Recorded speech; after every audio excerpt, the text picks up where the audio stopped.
Good morning बच्चों। पिछली कक्षा में हमने पद परिचय का परिचय लिया था। उसी के आगे आज हम जानेंगे। पिछली कक्षा में हमने ये जाना था कि कोई भी शब्द जब किसी वाक्य में प्रयुक्त होता है तो शब्द ना रहकर पद बन जाता है। तो हम कह सकते हैं कि वाक्य में प्रयुक्त पदों का व्याकरणिक परिचय देना ही पद परिचय कहलाता है। तो आइए हम पिछले बातों को ही हम रिकॉल कर लेते हैं। एक हम उदाहरण लेंगे, एग्जाम्पल। जैसे श्याम स्कूल जाता है। इस वाक्य में हम पद परिचय कैसे देंगे? तो पहला जो है यहाँ पे शब्द वो है श्याम। श्याम है संज्ञा शब्द, और संज्ञा में भी क्या भेद है? ये व्यक्तिवाचक संज्ञा है। नाम आया ना, तो वहां व्यक्तिवाचक संज्ञा होता है। स्कूल, स्कूल भी संज्ञा शब्द है। अभी हम शाम में एक चीज नहीं है, देखो एक पद में आपको बता रही हूँ, एक शब्द में यानी कि पद में एक से ज्यादा आपको व्याकरण के का परिचय देना होगा। बहुत सारे शीर्षक भी वो कवर करता है एक शब्द। जैसे श्याम में मैंने कहा व्यक्तिवाचक है, यही बात खत्म नहीं होती। उसका हम लिंग भी बताएंगे, पुल्लिंग है, वचन भी बताएंगे हम उसका, एक वचन है। ठीक है, तो एक शब्द का परिचय हम जितने भी उसमें शीर्षक कवर हो रहे हैं उन सबका लिखेंगे नाम। ठीक है, व्याकरण का। तो हम जैसे श्याम में व्यक्तिवाचक संज्ञा है, पुल्लिंग है, एक वचन है, और स्कूल जा रहे हैं तो वो कारक भी बताएंगे उसका, यानी कि वहां पर कर्ता कारक है। ठीक है, तो हम ये देखेंगे कि कुछ भी छूटे ना। उस शब्द का परिचय देते समय व्याकरण के जो जो भी शीर्षक हमें वहां दिख रहे हैं हम वो सब उसमें कवर करेंगे, उस शब्द में पर्टिकुलर जो भी एक शब्द है। तो एक ही ये नहीं कि शाम एक संज्ञा शब्द है, हमने व्यक्तिवाचक कह दिया और हम आगे चले, नहीं। हम उसका हर शीर्षक जो भी उस वो शब्द कवर कर रहा है, जो भी उसके अंदर आ रहा है, उस सारे शीर्षकों को हम लिखेंगे। जैसे मैंने बताया एक वचन, पुल्लिंग, कर्ता कारक। ठीक है, अब स्कूल, स्कूल भी संज्ञा शब्द, लेकिन संज्ञा का भेद क्या है यहाँ पर? जातिवाचक संज्ञा। ठीक है, और वैसे ही पुल्लिंग है वो स्कूल, पुल्लिंग, और एक वचन, एक स्कूल की बात हुई है, एक वचन, और यहाँ पे कर्म कारक, स्कूल को जा रहा है ना वो, तो कर्म कारक। अब जाता है शब्द है, क्रिया शब्द है। कैसी क्रिया है? सकर्मक क्रिया है। आपको भेद भी लिखना है, हर व्याकरण शीर्षक का आपको भेद भी जानना होगा। और साथ में पुल्लिंग है, जाता, यानी कि जाति नहीं, जाता है पुल्लिंग। एक वचन हम यहाँ भी कहेंगे, और वर्तमान काल, हम काल शीर्षक भी यहाँ पर लगाएंगे। तो ऐसे हमारा ये पूरा हुआ उदाहरण कि श्याम स्कूल जाता है में हर शब्द का व्याकरणिक परिचय आपको देना है, और एक परिचय नहीं, जो जो परिचय वहां आ रहा है वो हम सारे परिचय उसमें देंगे। ठीक है, तो ये है पद परिचय। आपको मैंने बताया कैसे हम इसका उदाहरण हमने जाना कि हम कैसे परिचय देंगे।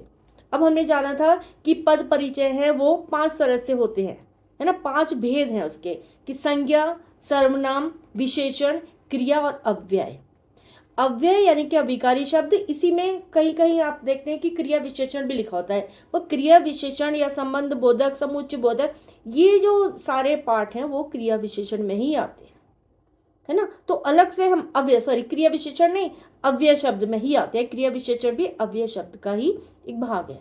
तो हम अगर अव्यय लिख देते हैं तो वहां वो सारे चीज कवर हो रही है, उसी में सब आ रहा है। तो अब पद परिचय हम कैसे लिखे ये हमने बता दिया कि पद का जो 5 प्रकार हैं, संज्ञा, सर्वनाम, क्रिया, विशेषण और अव्यय। इसके अलावा आपने देखा एक जगह काल भी आया है ना। हम यहाँ काल हमने नहीं लिया, मोटे तौर पे हम 5 भेद ही लिखेंगे।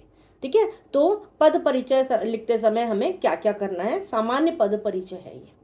तो 5 जो शीर्षक मैंने अभी आपको बताए वो भेद, पद के भेद भी कहते हैं इन्हें। तो इसके हिसाब से आप, इसके अकॉर्डिंग आप पद परिचय देंगे। इसके अलावा आप उसमें कारक शब्द भी इस्तेमाल करेंगे, काल भी अगर आ रहा है। ठीक है, तो पद परिचय हम कैसे लिखेंगे, इसको क्या क्या हमें बताना है? सामान्य रूप से संज्ञा बताना है, संज्ञा के भेद भी बताने हैं कि वो व्यक्तिवाचक है, जातिवाचक या भाववाचक है। लिंग बताएंगे, पुल्लिंग या स्त्रीलिंग है। वचन बताएंगे हम, एक वचन है या बहुवचन है। कारक और उसका क्रिया के संबंध के साथ संबंध। तो क्रिया जब हमने कहा ना, तो यहाँ काल अपने आप ही आ गया, क्योंकि क्रिया जिस समय में हुई है, कब हुई है, वो हमें काल ही बताता है। तो काल अलग से नहीं, वो इसके साथ ही है। इसके अलावा सर्वनाम, तो सर्वनाम के भेद हमें पता होने चाहिए। पुरुषवाचक है, निजवाचक है, परिमाणवाचक है, सार्वनामिक है, संख्यावाचक है, तो हमें ये भी बताना है। इसके अलावा विशेष, और इसके साथ ही लिंग और वचन भी आएगा विशेषण के साथ। तीसरा है क्रिया।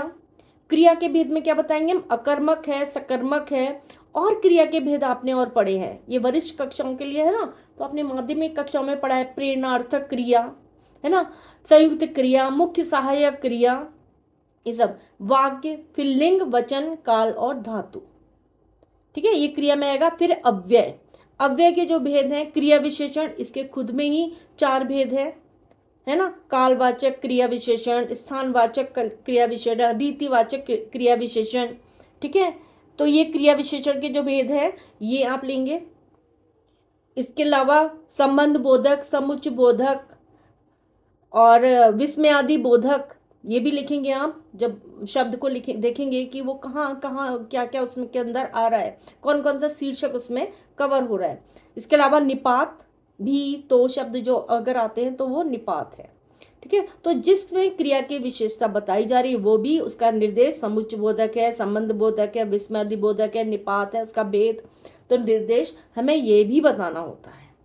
ठीक है, तो ये पद परिचय देते समय आपने कुछ भी नहीं छोड़ना है। पद परिचय एक एग्जाम्पल मैंने लिया ही था आपके सामने कि श्याम स्कूल जाता है।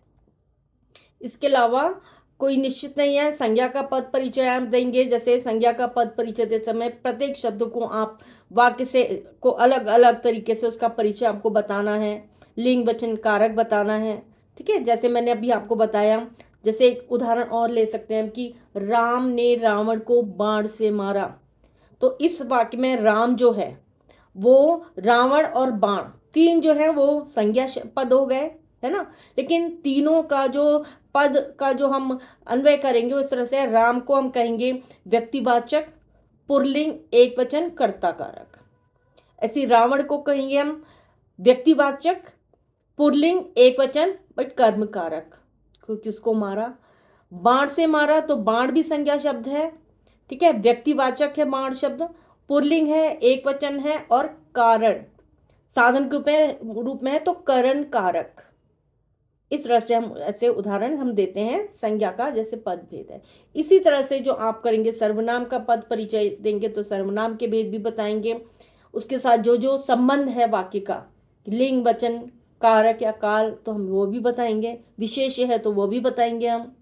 ऐसे ही हम विशेषण का करते वक्त विशेष बता रहे हैं, और क्रिया का करते वक्त क्रिया का भेद बता रहे हैं, काल भी बता रहे हैं वहाँ पर। ऐसे अव्यय का मैंने बताया आपको, निपात क्रिया विशेषण के जो भेद हैं वो भी, संबंध बोधक, समुच्चय बोधक, विस्मयादि बोधक, है ना, ये भी बताएंगे। तो ऐसे हम पद परिचय देते हैं। बहुत मुश्किल बिल्कुल भी नहीं है, बहुत आसान है। आप ये जान लीजिए कि एक जो शब्द है उसका एक से ज़्यादा पद परिचय हो सकते हैं, और होते ही है। कुछ नहीं तो इसका लिंग वचन, है ना, तो ये आप अगर संज्ञा या सर्वनाम है तो लिंग वचन भी साथ में जरूर बताएंगे। और अगर कारक है, विशेषण है, तो आप उससे संबंधित जितने भी व्याकरणिक उसके शीर्षक उसके साथ हैं उसका भी आप परिचय देंगे। तो ये बहुत आसान है। Thank you.